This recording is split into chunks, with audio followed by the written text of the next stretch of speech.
Let's get this party started! Anna kicked off her shoes and boosted herself onto the bar, winking at the tattooed tough guy bartender who pretended to hate her shenanigans, but had caught her more than once when she shimmied herself off the bar. No fear, was her motto.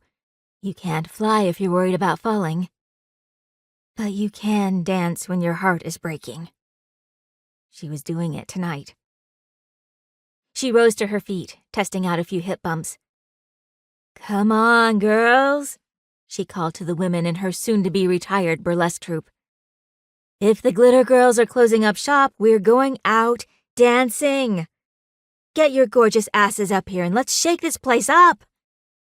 She found Brittany in the crowd, who was out on the town for the first time since giving birth to her daughter Kate, and pointed a finger at her. Especially you. Anna saw no hesitation in Brittany's gaze, which put a genuine smile on her face. Once upon a time, she would have had to coax Britt up onto a stage. Now her friend popped to her feet and joined the small crowd, ready to strut the marble standing room bar like it was a catwalk. Anna cued the DJ to play the first bars of burlesque, and the girls took their places. They hadn't specifically developed this number for their swan song, but they'd been working on the sexy classic when 4 of the 10 girls in the group had admitted they needed to find full-time day jobs.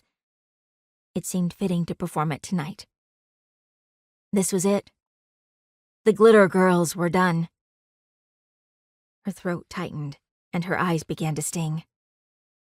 Oh, hell no.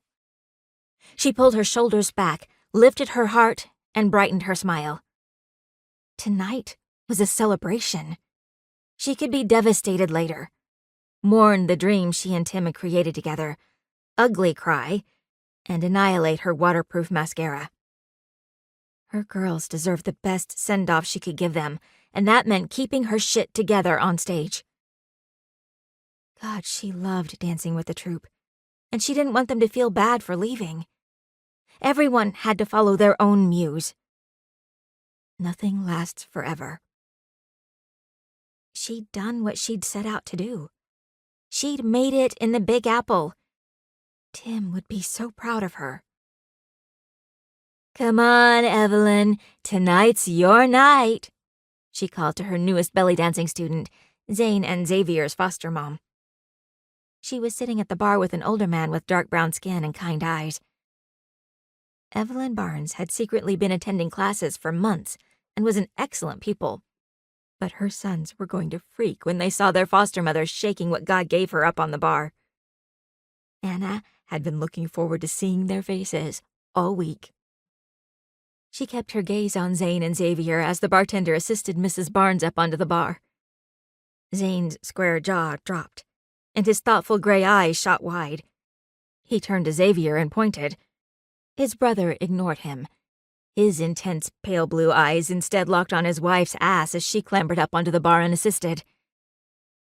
Zane punched his arm and pointed again.